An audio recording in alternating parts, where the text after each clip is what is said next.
साथियों, ये जो किताब जिसके बारे में चर्चा हो रही है, उस किताब को लिखने में मैं भी एक व्यक्ति शामिल था। हालांकि मैं बहुत ज़्यादा कंट्रीब्यूट नहीं कर पाया उस किताब में, लेकिन ये किताब हमारी जो पार्टी है, आपका हमारे रिश्तेदार जो हमारी पार्टी है, उसका एक दृष्टिकोण क्या है बाबा साहब अम्बेडकर को लेकर, और भारत के जो जातिगत शोषण पर टिकी हुई जाति व्यवस्था है, जाति व्यवस्था के उन्मूलन को लेकर क्या विचार है, वो विचार इसमें हम लोगों ने डालने का, हमारे साथियों ने डालने का इसमें कोशिश किया है।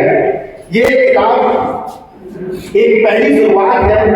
हमारी पार्टी मानती है कि भारत में बिना अम्बेडकर के, बिना बाबा साहब अम्बेडकर के क्रांति संभव नहीं है। बाबा साहब अम्बेडकर के जो योगदान को आगे ले जाते हुए, उनके योगदान को स्वीकार करते हुए भारत में जाति उन्मूलन के संघर्ष को वर्ग संघर्ष के साथ जोड़ते हुए आगे जाकर भी भारत में क्रांति हो सकती है। ये बहुत मजबूती से हमारा ये मानना और हमारा ये तर्क है। हमारा मानना है कि भारत में जो जाति व्यवस्था है वो वर्गीय शोषण पर टिकी हुई व्यवस्था है। लगभग भारत की जाति व्यवस्था और वर्ग व्यवस्था एक जैसी, एक समान है।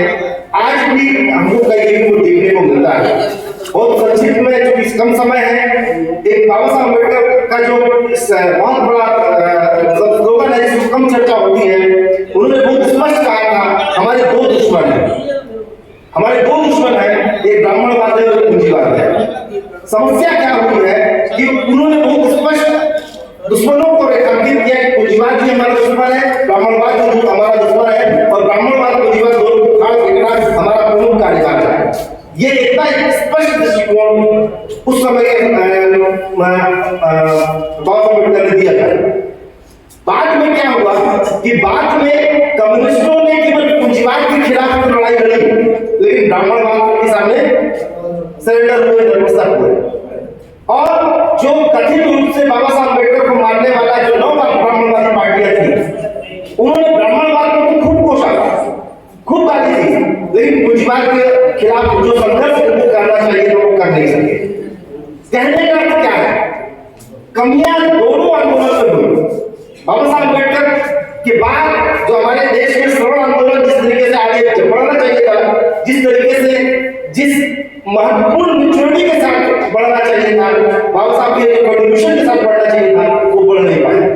दूसरी तरफ जो कम्युनिस्ट थे, जिनको बाबा साहब अम्बेडकर ने ब्राह्मण बॉयज कहा था, जो मुख्य धारा की कम्युनिस्ट पार्टियां सीपीआई, जो आज भी ब्राह्मणवादी विचारों से ग्रसित है, उन पार्टियों ने जो पूंजीवाद और ब्राह्मणवाद के खिलाफ संघर्ष था उसको आगे ले जाने में नाकाम रही, और उसका परिणाम ये हुआ कि आज हमारे देश में जो सबसे प्रतिक्रियावादी, सबसे क्रूर, बहुत निर्मम जो विचारधारा है, वो फांसीवादी विचारधारा, जो मूलवाद पर टिकी हुई है, जो जातिवादी दृष्टिकोण पर टिकी हुई है, वो आज हमारे सामने सत्ता में है। तो आज पुनः अम्बेडकर को, बाबा साहब अम्बेडकर को याद करते हुए ये कहना होगा कि हमारा जो मुख्य दुश्मन है आज के समय में ब्राह्मणवाद, मूलवाद है, पूंजीवाद है। ब्राह्मणवाद, पूंजीवाद को उखाड़ फेंकना ही हमारा प्रमुख कार्यभार है, और मुझे उम्मीद है कि इस दृष्टि में, इस दृष्टिकोण में, इस मजबूत करने के लिए एक छोटा सा प्रयास हमारी पार्टी ने किया है। आगे हम इस प्रकार के और प्रयासों को आगे बढ़ाएंगे और भी चर्चाओं को, बातों को लिखेंगे। ये पुस्तक आप सभी लोगों के बीच में है, आप सभी से उम्मीद है कि इसको पढ़िए, इसको पहले तो कन्नड़ भाषा में ट्रांसलेट किया जाएगा। पार्टी जरूर राज्य कमेटी के साथ ही इसमें कन्नड़ में इसको ट्रांसलेट करेंगे। ये आप लोगों के बीच चर्चा के लिए है, बहस के लिए है। आप लोग उसमें देखिए, इसके सहमत है, असहमत है, आपके जो भी विचार है, जो भी राय है, अपनी राय और प्रतिक्रिया दीजिए इस पुस्तक के ऊपर। जरूर हम इस कार्यभार को